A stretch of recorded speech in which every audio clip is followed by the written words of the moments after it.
I want to have 2 more fights this year. Then after that, take off a little bit of time, maybe have a kid or something, and then come back and fight some more. New baby coming, it doesn't mean I'm not going to have time for the other kids. But it does mean that I have a new baby and I have to focus and give that baby my undivided attention. It's always the light-skinned girls who think they just so pretty, and just because they born light-skinned that they just all that. That they can come on people's shit talk. Cap is like my best friend. I talk to him about everything, and when like the time is right, people want details of how long. Y'all, nobody was ready for this.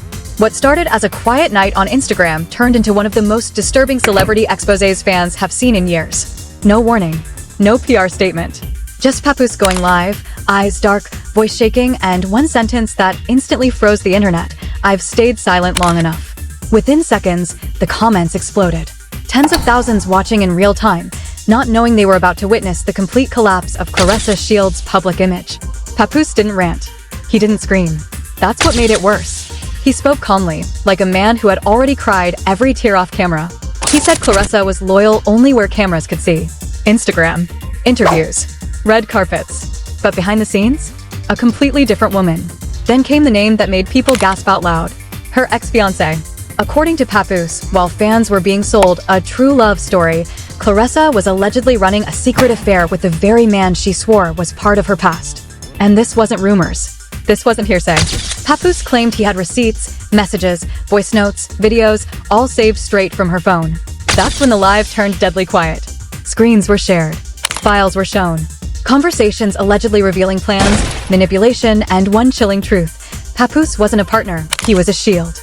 A famous face used for protection, optics, and industry safety while real emotions were invested elsewhere. Fans watched in disbelief as Papoose said he caught them secretly meeting, attending fights, moving like a couple while playing him in public.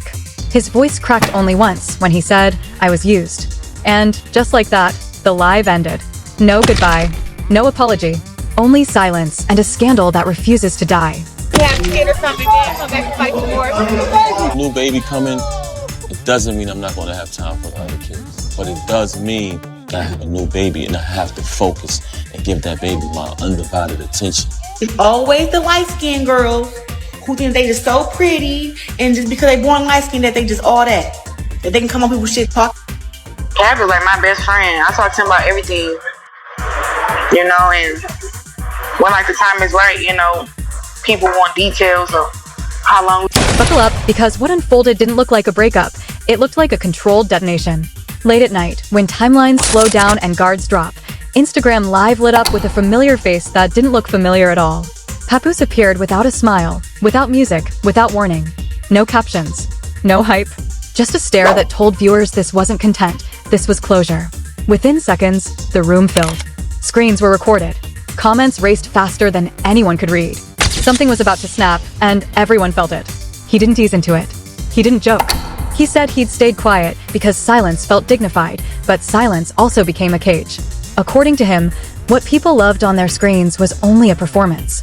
The affection, the praise, the supportive captions, those were public-facing acts. Behind the scenes, he alleged, the loyalty stopped. The relationship lived only where cameras could validate it. The rest existed in shadows. Then the tone shifted. The pause lasted too long. He said there was a name people weren't supposed to hear anymore. A past that never actually left. An ex-fiancé who allegedly wasn't just history, but present tense. He claimed the affair wasn't emotional confusion. It was deliberate. Planned. Sustained. Hidden. The comments erupted, then went quiet, as if the audience realized they were watching a line being crossed in real time. What followed, according to Papoose, wasn't speculation. He said he had proof. Not gossip passed through friends. Not anonymous tips. He alleged direct access, messages saved, audio preserved, videos never meant to surface. He described conversations where affection wasn't whispered, it was strategized. Where meetings weren't accidental, they were coordinated. Where his role wasn't partner, but protection. He claimed the narrative sold to the public required his presence to survive. He alleged that while fans believed they were witnessing genuine love, another relationship was allegedly being nurtured in private. That the same ex-fiancé showed up quietly, watched closely, stayed close. That there were moments he couldn't ignore anymore, patterns that didn't add up, absences that felt rehearsed. According to him, the realization didn't arrive gently. It hit all at once, and it hurt because it explained everything. He spoke about manipulation without raising his voice. That's what made it chilling. He alleged the plan wasn't just romance, it was image management. That being linked to a respected, recognizable name offered insulation. That it softened questions, redirected scrutiny, and built credibility where it was needed. He said he became a shield, not by accident, but by design. The room went still when he said he'd been used, because the words didn't sound rehearsed, they sounded exhausted. As the live continued, he described how trust eroded in pieces. How small doubts stacked until they became impossible to ignore. How love, when weaponized, doesn't explode, it erodes. He claimed he confronted the situation privately first, hoping for honesty. Instead, he alleges he received deflection. Promises that didn't align with behavior. Reassurance that couldn't survive evidence. He said the moment everything broke wasn't dramatic, it was quiet. A realization that the truth didn't need shouting anymore.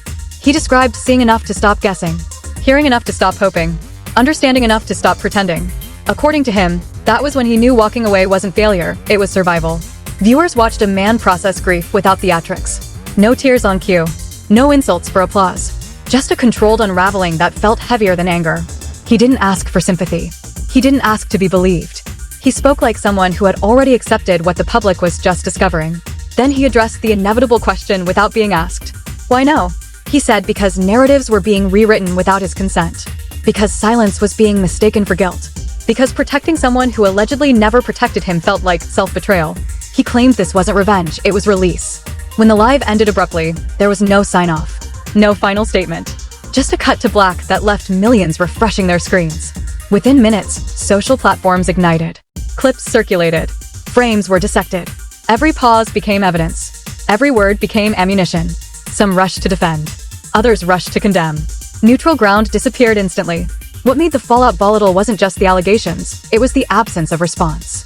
No immediate denial. No clarification.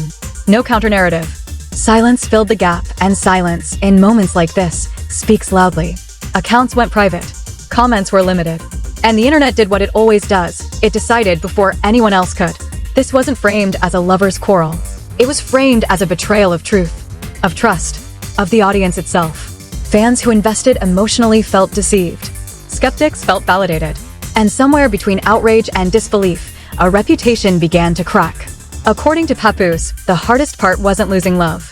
It was realizing love had been leveraged. That vulnerability became utility. That sincerity was repackaged as convenience. He said when affection becomes strategy, everyone loses, even the ones who think they're winning.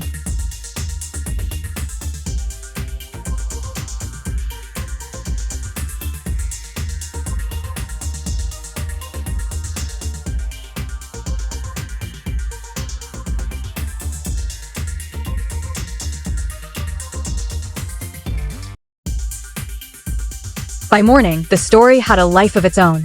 Headlines multiplied. Reactions escalated. Every outlet chased the same question. Was this a confession or an exposure? A man reclaiming his voice or a scandal weaponized by timing? The answer depended on who you asked, and that uncertainty is what keeps the story burning. What's undeniable is this. Once something is said out loud, it can't be unsaid. Once doubt enters the public consciousness, it doesn't leave quietly. And once a live stream ends in silence, the noise that follows is deafening. The silence that followed didn't calm anything, it sharpened it. What came next moved faster than denials ever could. Screenshots multiplied, clips were slowed down, pauses were analyzed like testimony under oath. Every second of that live became a piece of circumstantial evidence in the court of public opinion, and the jury had already convened. Within hours, gossip pages began stitching together a timeline. According to online chatter, fans started connecting dots they claimed. As hours turned into days, narratives calcified. Papoose was framed by some as a man reclaiming his voice after being positioned as a prop. By others, he was framed as someone controlling the conversation because he spoke first. Timing became the subtext of every argument. Who speaks first often writes the first draft of belief. The alleged betrayal narrative expanded. Commentators revisited old interviews, isolating moments that now felt suspicious in hindsight. Compliments were reinterpreted as overcompensation. Praise was reframed as performance. What once read as affection was now read as maintenance. This retroactive analysis is how scandals rewrite history without permission. Meanwhile, supporters on the other side warned against mistaking confidence for deception. They argued that public relationships are judged unfairly, that proximity doesn't equal manipulation, and that being associated with a recognizable figure doesn't automatically mean exploitation. Their frustration grew as nuance struggled to survive virality. The courtroom energy intensified. Every clip became an exhibit. Every pause became a tell. The audience demanded clarity while refusing patience. In this environment, truth isn't discovered, it's negotiated through volume. And the loudest voices aren't always the most informed. There was also grief beneath the spectacle. Not the kind that cries loudly, but the kind that settles. The grief of realizing intimacy can be transactional. The grief of understanding that affection can be optimized for engagement. According to the allegations, the wound wasn't jealousy, it was erasure. Being present everywhere and absent where it mattered most. Industry figures weighed in cautiously, speaking in riddles that sounded like wisdom but revealed little. Some warned about airing private matters publicly. Others emphasized accountability. Nobody wanted to be wrong, and everyone wanted to be relevant. In scandals, commentary often says more about the commentator than the situation. Then came the backlash to the backlash. People began questioning why audiences feel entitled to private pain.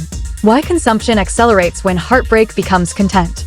Why empathy is rationed based on allegiance. The discourse turned inward, briefly, before being swallowed again by speculation. What made this chapter feel tragic was the permanence. Screenshots don't fade. Clips don't forget.